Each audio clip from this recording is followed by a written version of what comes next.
Բարև ձեզ, դուք դիտում եք Հրապարակ TV-ն, ես Հայկա Ալոյանն եմ։ Այսօր մեր տաղավարում հյուրընկալել ենք Հայ-ԱԿՎ-ի անդամ, բանասիրական գիտությունների դոկտոր, հրապարակախոս արձակագիր Լիլիթ Արզումանյանին։ Տիկին Արզումանյան, շնորհակալություն մեզ հյուրընկալվելու համար։ Ես եմ շնորհակալ։ Նիկոլ Փաշինյանը Փաշազադեի հայ առաքելական Սուրբ եկեղեցուն ուղված հայտարարություններից հետո, ուղիղ 7 օր հետո մեկնարկեց հայ եկեղեցու դեմ արշավը, հարձակումը։ Նրան միացան իր տիկինը, քաղաքական թիմակիցները եւ ինչպես տեսնում ենք Փաշինյանների համար սովորական դարձած գործընթացում անցան նաեւ այս դեպքում անցան բոլոր կարմիր գծերը։ Տիկին Արզումանյան, եկեղեցու դեմ արշավը պայմանավորված է դրսից երրորդ ուժերի կողմից հրահանգված հրահանգներով, թե այստեղ ուրիշ խնդիրներ էլ է փորձում լուծել Փաշինյանը։ Նախ ասեմ, որ այս գերտխուր իրականության մեջ ես դադարել եմ շատ բան հասկանալուց։ Գիտեք, որովհետև աշխարհը այնուամենայնիվ, ինչքան էլ տխուր իրականության մեջ դու ապրես, դու դատում ես քո տեսանկյունից։ Եվ շատ հաճախ այդ աբսուրդը, որի մեջ այսօր ենք, չի տեղավորվում։ Հիմա ես այդ վիճակում եմ։ Այսինքն ես շատ բան չեմ հասկանում։ Հիմա, իհարկե, կարմիր գծերը հատելու նման էր, բայց առաջի անգամ չի, հաստատ վերջի անգամ չի լինի, եւ այդ պատճառը, որը այդ կուսակրոնության պատճառը իմ խորին համոզմամբ դա պեղված, գտնված այն ինչ որ մասայի համար նախատեսված թեմա էր։ Իրականում այդ չի։ Ես ուզում եմ հակադարձել մեր որոշ նաև մտավորականներին ցավոք սրտի եւ ընդհանրապես, որ սա մեր կաթողիկոսը մտնում է քաղաքականություն։ Իմ խորին համոզմամբ բացարձակապես չի մտնում քաղաքականություն, թե չէ վաղուց զանգերը կհնչեցվեր։ Սա ուղղակի Շվեյցարիա այցի արդյունքն էր։ Արցախի հարցի բարձրաձայնումը։ Երևի խոստումներ կան, որ Արցախի հարցը այլևս փակված է, բայց հիմա եկեք նայենք ուրիշ տեսանկյունից, մեր կաթողիկոսի, մեր վեհափառի տեսանկյունից։ Մենք Արցախում թողել ենք ահռելի մշակութային ժառանգություն, ճիշտ է։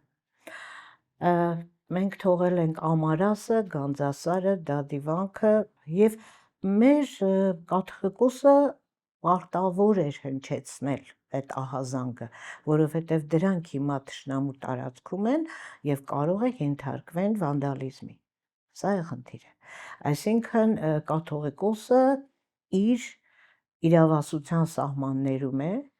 եւ պարտավոր էր պաշտպանել մեր մշակութային ժառանգությունը։ Սա է, այստեղ քաղաքականություն չկա։ Ինչ վերաբերում է կուսակրոնությանը, ես իհարկե այսպես մեր Գրիգոր Լուսավորիչն էլ է զավակ ունեցել նախ, դա ոչ մեղքերի մեջ կա, ոչ պատվիրանների մեջ կա, դա մեր եկեղեցու Որդեգրած, այո, եւ եթե ես չեմ սխալվում, որպիսի եկեղեցու ժառանգությունը ունեցվածքը չգնա ժառանգներին, այսինքն դա այդ որոշումը ի վնաս ոչ մի բանի չէր, ընդհակառակը։ Մի խոսքով դա հնարովի պատճառ էր, լուրջ չի, եւ իսկ նպատակը ո՞րն է։ Չգիտեմ, ես դրա համար սկսեցի, որ ես չեմ հասկանում։ Բայց դրական նպատակ է հետապնդում։ Իհարկե ոչ, բայց ես ամբողջության մեջ ես դադարել եմ հասկանալուց, որովհետև շատ բան կա, որ ուղղակի չես պատկերացնում հայ մարդ մեր եկեղեցին, որ մեր հենասյուներից է, եւ դուրս է գալիս դրա դեմ, կներեք չեմ հասկանում։ Դա իմ խելքի բանը չի, որ հասկանամ դա։ Տիկին Արզումանյան, իսկ մտավորականության արձագանքը ինչ տպավորություններ կամ ինչ զգացումներ է ձեզ մոտ առաջացնում։ Այն էր ինչ որ ակնկալում եք նմանատիպ ոչ իհարկե, բայց գիտեք ինչը մտավորականությունը գլխատվեց դեռևս ԼՏՊ-ի ժամանակ։ Եկեք այսպես 88-ին, եթե ես հիմա նայում եմ մեր ժողովուրդը եւ 88-ը, մենք հենվում էինք մտավորականների խոսքի վրա, մտավորականներն էին հարթակում,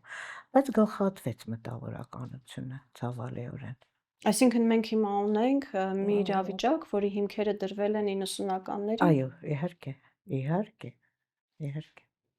Դա իհարկե ուրիշ թեմա է։ Տիկին Արզումանյանն արշավին, հակաեկեղեցական արշավին, նաև ջանասիրաբար միացել էր Նիկոլ Փաշինյանի երեխաների մայրը Աննա Հակոբյանը եւ շատ լուրջ մեղադրանքներ հնչեցրեց, չնայած տեղյակ չեմ ոստիկանություն արդյոք դիմել է թե ոչ, էլ մանկապիղծներ, էլ մաֆիոզներ։ Այս տիկինը նաև ձեռնարկել է կրթվել է նորաձևի արշավը, որը ինչպես հայտնի դարձանք, ֆինանսավորվում է մեր իմ եւ ձեր վճարած հարկերի հաշվին, սակայն պարզվում է, որ նաև ռազմական գաղտնիք է, թե որքան գումար է ծախսվում այդ արշավի վրա։ Երբ որ հետևում եք հաղորդագրություններին, որ Աննա Հակոբյանը այստեղ, այնտեղ հանդիպում է, խորենացու ողբն է կարդում, ձեզ մոտ ընդհանուր առմամբ ի՞նչ տպավորություններ են առաջանում։ Սա իսկապես կրթվելու կամ կրթելու արշավ է, թե ավելի շատ նախընտրական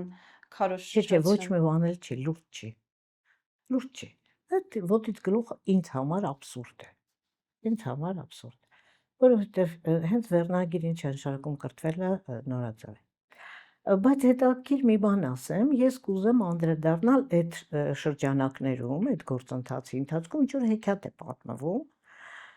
որ մի մարդ կա, ունի 3 երեխա, Սիսը, Մասիսը եւ ուրեմն Սևանը, Սիսն ու Մասիսը մեռնում են, մնում է Սևանը,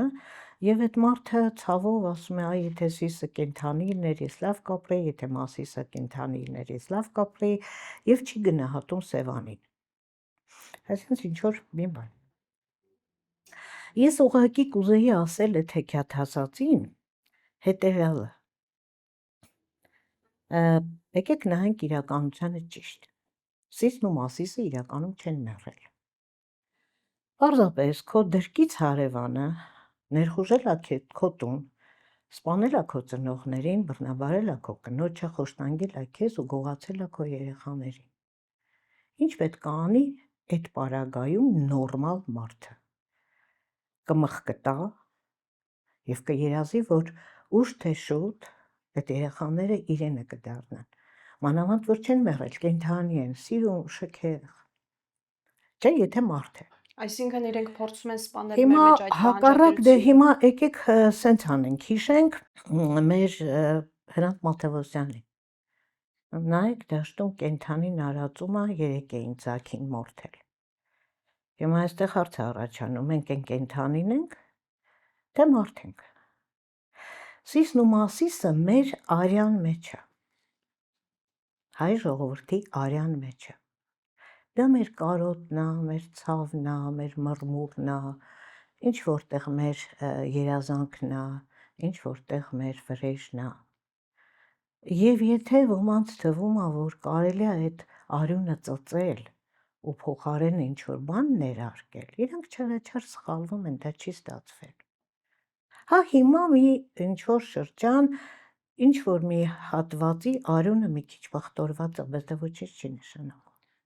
Տիկին Արզումանյան այսօր առավոտյան Նիկոլ Փաշինյանը Եվ մեկնել է շատ կներեք, մի բան էլ ասեմ։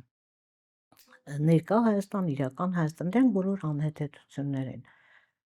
լուրջ չեն, եւ չի կարելի դրանց լուրջ նայել, որովհետեւ անարդյունք են, այ մեր Պարուշ Սևակը ինչ է ասում, ով պատմություն ունի նաեւ հիշողություն։ Բայց իրենք փորձում են մեզ համար ջնջել այդ Հայ պատմությունը, դա վտանգավոր ժողովուրդը չի։ չի դառնա դաշտում արածող կենդանին։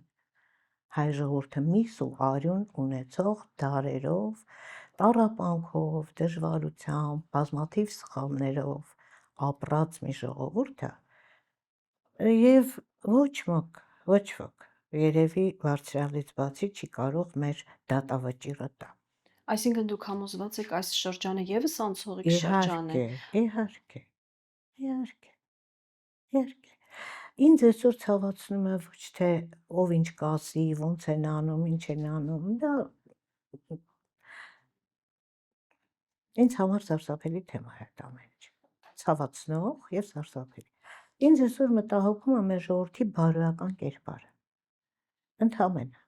հասկանում եք, շատ ենք աղավաղվել։ Չի կարելի։ Հասարակ բան ձեզ ասեմ, Facebook-ում անցյալ օրը այդ ամենամեծ չարիքն է մեզ համար այսօր, Facebook-ը մի ընտանիքի մասին 7 տղա, մի աղջիկ, դաժան պայմաններում, դաժան։ 1200 հոգի ինչ որ նշան էր դրել եւ ամենացավալին մի կին գրում է որ ինչ ես այդքան երեխա բերե շարե եւ ուրեմն մոտ 145 կին մոտավորապես հավանության նշան էր դրել ցավալինենա որ այդ կանայք փոխանակ ամեն մեկը 1000 դրամ փոխանցեր չեն հասկանում որ վաղը մեր սահմանը պահողը այդ 7 տղաներն են Դե Նիկոլ Փաշինյանն է ասում, չէ՞, աղքատությունը ձեր գլխում է։ Այդ 7 տղաներն են մեր սահմանը պահողները։ Ես ուզում եմ իմ ժողովրդի աչքերը բացվի, հասկանա շուրջը ինչ է կատարվում։ Եվ հավատա, որ իհարկե ապրելու ենք։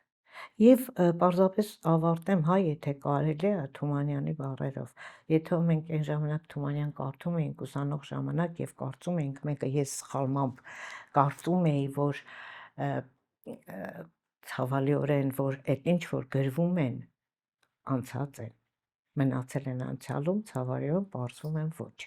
Թումանյանի նամակները նաև մեզ համար են։ Եվ ինչ է ասում, մենք ներսից պետք է մաքրվենք։ Այսօր դրա ժամանակն է։ Մենք ներսից պետք է մաքրվենք։ Մնացածը անցողիկ ենք, կանցնի, ապրելու ենք։ Դրա գործընթացը սկսվել է մաքրման, թե մենք պետք է նոր մեկնարկենք։ Դեռ ոչ։ Դեռ ոչ։ Ընդ որում շատ զարմանալի մի բան ասեմ, հա, գործընթացը սկսողն էլ է լինելու առաջի դեմքը։ Չուզենալով Իհարկե։ Իհարկե։ այնպիսի գործողություններ Երբեմն անել, հակադրությունն էլ չէ ծնում է իրականություն։ Այսինքն հենց Նիկոլ Փաշինյանն է սկիզբն ելում մաքրման գործընթացին, Ես դրա ուզենալով կամ հույսը ունեմ։ չուզենալով։ Այո, չուզենալով իհարկե։ Բավականին լավատեսական նոտայի վրա ավարտեցինք մեր։ Ցավոք սրտի ես շատ ավելի տխուր եմ, քան այսօր խոսեցի։ Ցավոք սրտի մեր իրականությունը այդպիսին է։ Դեռևս ուրախանալու առիթներ չկան։ Այո։ Տիկին Արզումանյան, շնորհակալ եմ բովանդակալից եւ շատ հետաքրքիր զրույցի համար։ Հիշեցնեմ այսօրվա մեր հյուրն էր բանասիրական գիտությունների դոկտոր, հրապարակախոս, արձակագիր, Հայքվեի անդամ Լիլիթ Արզումանյանը։ Ես Հայկ Ալդոյանն եմ, դուք դիտում եք Հրապարակ TV-ն։ Հաջողություն։